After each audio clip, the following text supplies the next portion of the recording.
In April 2020, the New York Times published an article about a man named Antoine Yates. He lived in New York City and kept a full-grown tiger in his apartment for over 2 years. Although this story happened back in 2003, things like this still happen today.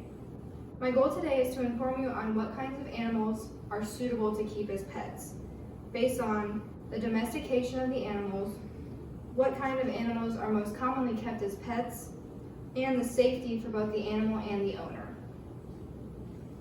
To start off, how many people know what the word domestication means? Domestication, according to National Geographic in 2012, is the process of adapting plants and animals for human use. This first began in ancient times where people adapted animals for use for food, clothing, and labor, and other things like that. When they first began domesticating animals, each animal had a specific purpose, and some animals are easier to domesticate than others.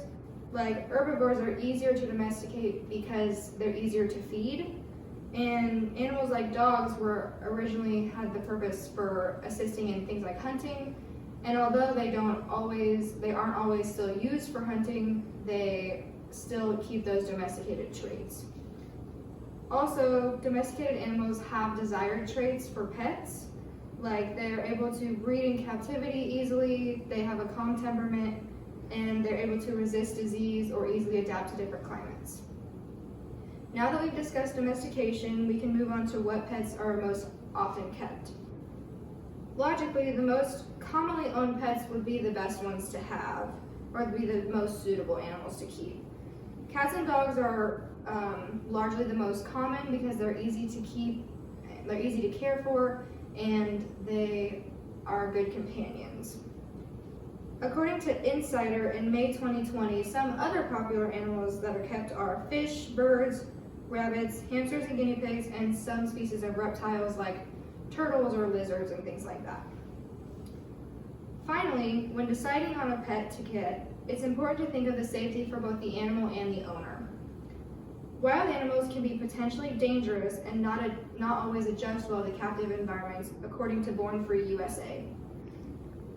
It can be dangerous for the animal because many wild animals need specific conditions to live, such as specific diet, housing, care, and other things, which is very difficult to provide. And because this is difficult to provide, often wild animals can be dumped at sanctuaries and zoos, and because of the large amount of animals that are dumped, they can often be euthanized or sent to live in even worse conditions. It can also be dangerous for the owner to own wild animals because many of them are capable of injuring or even killing the humans, and they can carry different sorts of diseases that can be dangerous for people. There are also many laws that regulate owning and trading of wild animals, so there can also be legal repercussions for owning these types of animals. At the beginning of my speech, I talked about Antoine Yates. He was eventually caught because the tiger lunged at a kitten that he had and he tried to intervene. He was bitten by the tiger and sought medical attention, saying that he was attacked by a pit bull. Based on the size of the bite, doctors were skeptical about this. Police were sent to his apartment where they found the tiger. Yates was then arrested and the tiger was sent to a sanctuary.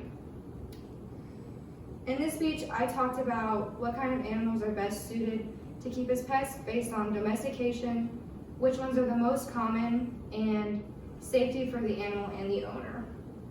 I hope that in the future, when you consider buying a pet, you'll remember this speech and be able to make a safe and educated decision.